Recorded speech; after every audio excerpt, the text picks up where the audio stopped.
Hey guys, it's Larry Greenberg, and today we're taking a look at the usable ShockWave case for the iPad 2, 3, and 4. This case is available for $59 via Amazon.com, and the goal here is to rival the OtterBox Defender and Griffin Survivor and bring you a highly protective case for your iPad. So it came in this plastic bag. Now I was sent a kind of pre-release version or early release, so I'm not sure if there's going to be any specific retail pack or it's going to be plastic bag. There was this card inside which talks about some of the features of the case. Let's get that out of the way. Essentially, this case is made up of three pieces. You've got a screen shield on the front and then a TPU core with a plastic back plate. I know that's a lot of stuff to say.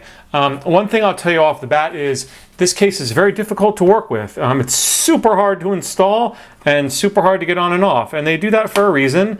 You know, you want to have a good tight fit, and that kind of ensures that your case isn't going to come flying off. So it's also the kind of case that once you get on, you're not going to likely take it off very often. So I'm just kind of going through breaking the case down so I can put it all back together so you can see what it's all about. So as I mentioned, you've got the screen protector over here, which we'll get to in a second, then the back plate, and then this core that's made up of like rubberized TPU. It has like a waffle pattern inside, so you know it's going to do a good job of absorbing shock and impact. So first step in the process is to take your iPad and place it onto this back plate. I immediately had issues with this. There is instructions that say to start with the bottom section, then hit the top, and then the sides. It took me a while before I could get this right. It just doesn't seem to want to click in. So you start with the bottom and you click that part in first. Then you head to the top and you click that part in. And no matter what I did, I just couldn't get it all the way to click in.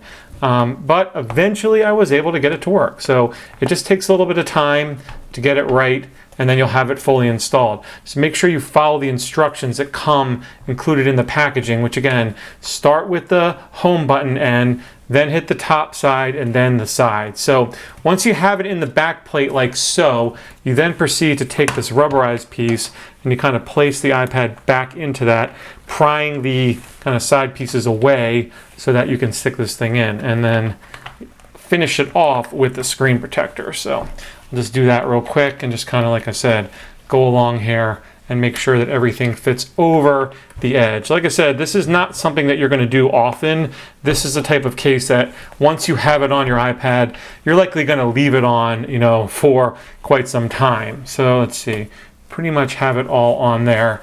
And then finally, you take the screen protector and you snap it into place. Like so. So I started with the bottom. Again, I don't know if there's a right way or wrong way to do this, but basically click in these two little clasps and then the bottom ones and then the sides. And this is where I seem to have problems, guys, getting this to click in. It just didn't want to fit. Tried both ways. Like, let's try this way. And I just couldn't get these things to properly fit in. There, that's better. And then click that side in and then the sides. But again, you can see that it just doesn't want to fully click in, and I didn't want to break it, but let's see. There, I got that one in, but not the top all the way. It looks like it's pinching right there, so I'm going to pull this off and just try one more time to get this right without breaking anything. So that's probably as best as I'm going to be able to get it. I just wasn't able to get this to fit 100% on here.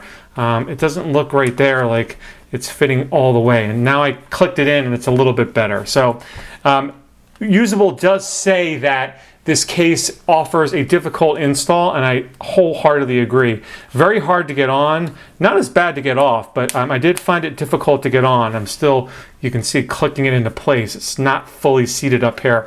And again, I think that's a good thing and bad thing. While it's really kind of frustrating to get it on, once it's on, you know it's a tight fit, and like I said, you're not going to take it off very often. So it has a built-in screen protector, which gives you nice, you know, feel when you press through it. You kind of don't feel it's there. There's no air in between. You still get the vividness of the iPad screen shining through.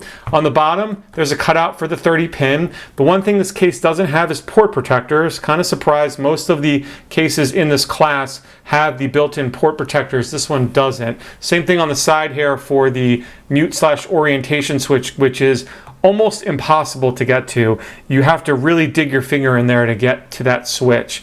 The volume up and down gets covered by the case, but you get good feedback. Same with the sleep awake, pretty good feedback for being such a big bulky design. And then there you can see the cutout for the rear facing camera. On the top, you've got a cutout for the mic and another for the headset jack. You can see there that the screen protector portion just doesn't want to click all the way in no matter what I do. I can't get it to stay on. It's not going to come off, but I can just tell it's not fully seated properly. On the back, there is a kickstand which you can deploy to prop your iPad up in the perfect viewing angle for videos. It only works in a landscape. You can't set this up in portrait. If you try to do that, it's going to fall right over. And there's no real typing angle either. I did kind of feel like this is sort of a typing angle if you do it reverse, so it will sort of work that way, but not a super relaxed angle, really just the one video angle. But it's nice that the kickstand is integrated, and as I mentioned, you can see on the back these ridges that kind of shine through as I keep finagling the case around, which will just give you that kind of unparalleled amount of protection. So this case is a little bit cheaper than the OtterBox Defender and the Griffin Survivor. It lacks some of the functionality that those cases have as well, though. So I'll say that if you're someone who's really hard on your iPad and you're looking for a protective case and you want to save a little bit of money, this would be a great choice, providing that you don't need portrait and you are okay with a little bit of a struggle to get this on and off. It's a decent case for the money, and one that I think will definitely protect your iPad from certain things. Bumps, maybe even drops. I'm not sure about dust and dirt and things like that because, again, it lacks those port protectors, but many of the other elements that you might throw at your iPad, this thing should be able to deflect. So that's been my brief look at the usable ShockWave case. It's going to be available on Amazon.com for $59. You can read my full review of this over on runaroundtech.com. Should you have any questions, you can drop me a line. The link will be below where you can purchase this. Drop me a line down below in the comments if you have those questions. Otherwise, have a great day.